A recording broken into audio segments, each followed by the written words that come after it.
JDS ಭದ್ರಕೋಟೆ ಚನ್ನಪಟ್ಟಣದಲ್ಲಿ ಕಾಂಗ್ರೆಸ್ ಪ್ರಚಂಡ ಗೆಲುವು ಸಾಧಿಸಿದೆ. ಮತದಾನದ ಬಳಿಕ ಪರಾಜಯದ ಮಾತನಾಡಿದ ಯೋಗೇಶ್ವರ್ ಗೆದ್ದು ಬೀಗಿದ್ದಾರೆ. ನೆಚ್ಚಿನ ನಾಯಕ ಗೆಲ್ತಿದಂತೆ ಕಾರ್ಯಕರ್ತರ ಸಂಭ್ರಮ ಮುಗಿಲು ಮುಟ್ಟಿತು. ಅತ್ತ ನಿಖಿಲ್ ಹ್ಯಾಟ್ರಿಕ್ ಸೋಲಿನ ನಿರಾಸೆಯನ್ನು ಅನುಭವಿಸಿದರು.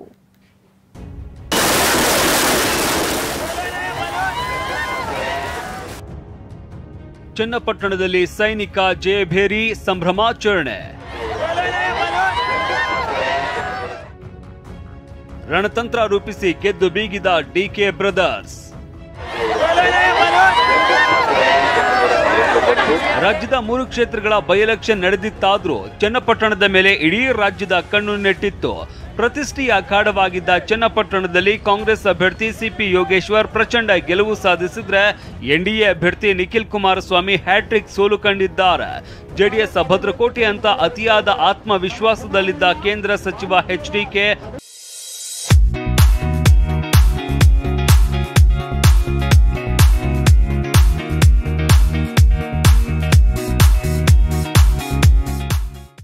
ಮುಖಮಂಗ ಅನುಭವಿಸಿದ್ದಾರೆ.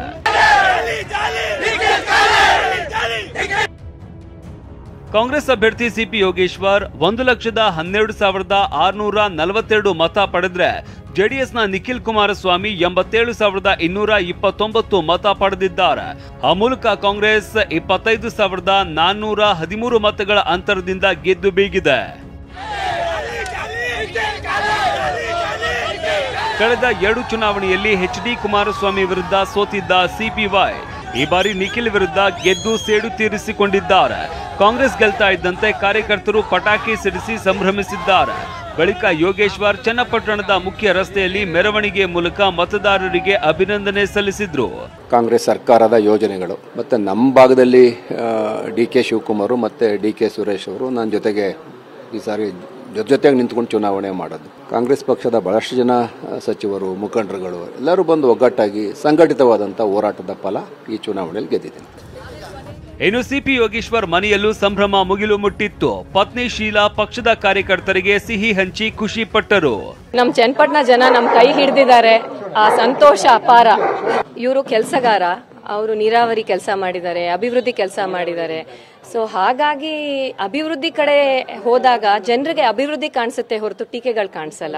ಅವ್ರ ಮನೆ ಮಗ ಏನ್ ಕೆಲಸ ಮಾಡಿದ್ದಾರೆ ಅನ್ನೋದು ಅವ್ರಿಗೆ ಗೊತ್ತಿದೆ, ಚನ್ನಪಟ್ಟಣ ಜನರಿಗೆ ಗೊತ್ತಿದೆ. ಚನ್ನಪಟ್ಟಣ ಕ್ಷೇತ್ರದಲ್ಲಿ ಗೆದ್ದ ನಂತರ ಡಿಕೆ ಬ್ರದರ್ಸ್ ಮತ್ತು ಸಿಪಿ ಯೋಗೇಶ್ವರ್ ಬೆಂಗಳೂರಿನಲ್ಲಿ ಭೇಟಿಯಾಗಿದ್ರು. ಪಾಪ ಇಳಿ ವಯಸ್ಸಾದ ದೇವ್ರಿಗೂ ಇಷ್ಟು ಆರೋಗ್ಯ ಕೊಟ್ಟಿದ್ದಾನೆ, ಇಷ್ಟು ಹೋರಾಟದ ಛಲ ಕೊಟ್ಟಿದ್ದಾನೆ. ನಾನೊಬ್ಬ ದೊಡ್ಡ ಅಭಿಮಾನಿ ಅವ್ರಿಗೆ. ಆ ಛಲ ಇದೆಯಲ್ಲ ಪಾಪ, ಈ ಇಳಿ ವಯಸ್ಸಂತ ನಾನು ಹೇಳೋಕ್ಕಾಗೋದಿಲ್ಲ. ಇನ್ನ ಹೋರಾಟ ಮಾಡ್ತಾ ಇದ್ದಾರಲ್ಲ, ಅಷ್ಟು ನಮ್ಗೆ ಅಷ್ಟು ದೇವ್ರ ಆದಂಗೆ ಆ ಶಕ್ತಿ ಕೊಡ್ಲಿ ಅಂತ ಆ ದೇವರಲ್ಲಿ ಪ್ರಾರ್ಥನೆ ಮಾಡ್ತೇವೆ. ಇನ್ನು ಕುಮಾರಸ್ವಾಮಿಗೆ ಕರಿಯ ಎಂದಿದ್ದ ಸಚಿವ ಜಮೀರ್ ಹೇಳಿಕೆ ತೀವ್ರ ಚರ್ಚೆ ಹುಟ್ಟು ಹಾಕಿತ್ತು. ಆದ್ರೆ ನನ್ನ ಹೇಳಿಕೆಯಿಂದ ಡ್ಯಾಮೇಜ್ ಆಗಿಲ್ಲ ಅಂತ ಸಚಿವ ಜಮೀರ್ ಅಹಮದ್ ಪ್ರತಿಕ್ರಿಯಿಸಿದ್ದಾರೆ. ಅದು ಯಾವುದು ಡ್ಯಾಮೇಜ್ ಆಗಿಲ್ಲ. ನಾನು ಮೊದಲೇ ಬಾರಿ ಏನು ಹೇಳಿರ್ಲಿಲ್ಲ. ಅದು ಬಹಳ ಸತಿ ನಾನು ಹೇಳಿದ್ದೀನಿ. ನಾನು ಲೋಕಸಭಾ ಚುನಾವಣೆದಲ್ಲೂ ಹೇಳಿದೆ. ನಾವು 25,000 ಲೀಡಲ್ಲಿ ಗೆದ್ದಿದ್ದೀವಿ. ನಾವು ಒಳ್ಳೆ ಲೀಡಲ್ಲೇ ಗೆದ್ದಿದ್ವಿ. 25,000 ಅಂದ್ರೆ ಕಡಿಮೆ ಅಂತರ ಇಲ್ಲ.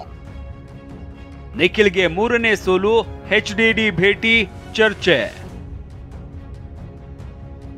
ಬೈ ಎಲೆಕ್ಷನ್ ನಲ್ಲಿ ಸೋತ ಬಳಿಕ ನಿಖಿಲ್ ಜೆಡಿಎಸ್ ವರಿಷ್ಠ ಎಚ್ಡಿ ದೇವೇಗೌಡರನ್ನ ಭೇಟಿಯಾಗಿದ್ರು. ಬೆಂಗಳೂರಿನ ಪದ್ಮನಾಭನಗರದಲ್ಲಿ ಇರುವ ನಿವಾಸದಲ್ಲಿ ಭೇಟಿಯಾಗಿ ಚರ್ಚೆ ನಡೆಸಿದ್ರು. ಮತ್ತೆ ಪುಟಿದೇಳುವ ವಿಶ್ವಾಸ ವ್ಯಕ್ತಪಡಿಸಿದ್ರು.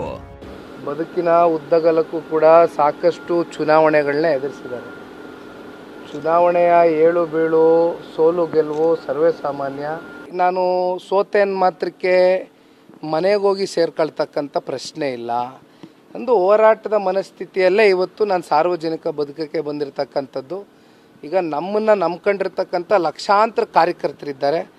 ಜೊತೆಯಲ್ಲಿ ಇವತ್ತು ನಮ್ಮ ಮೇಲೆ ವಿಶ್ವಾಸ ಇಟ್ಕೊಂಡಿರ್ತಕ್ಕಂಥ ಅನೇಕ ವರ್ಗ ಇದೆ. ಎಲ್ರಿಗೂ ಕೂಡ ಇವತ್ತು ನಾನು ವಿಶ್ವಾಸವಾಗಿ ಕಾಣ್ತಕ್ಕಂಥ ಕೆಲಸವನ್ನು ಮಾಡುವಂಥ ಪ್ರಾಮಾಣಿಕ ಕೆಲಸ ಮಾಡ್ತೀನಿ. ಎಚ್ಡಿಕೆ ರಾಜೀನಾಮೆ ನೀಡಿದ ದಿನದಿಂದಲೂ ಚನ್ನಪಟ್ಟಣದ ಮೇಲೆ ಕಣ್ಣಿಟ್ಟಿದ್ದ ಡಿಕೆಶಿ ಕೊನೆಗೂ ಕ್ಷೇತ್ರ ವಶಪಡಿಸಿಕೊಂಡ್ರೆ ರಾಮನಗರ ಜಿಲ್ಲೆಯಲ್ಲಿ ಇದ್ದ ಏಕೈಕ ಕ್ಷೇತ್ರ ಕೂಡ ಜೆಡಿಎಸ್ನಿಂದ ಕೈ ತಪ್ಪಿದೆ.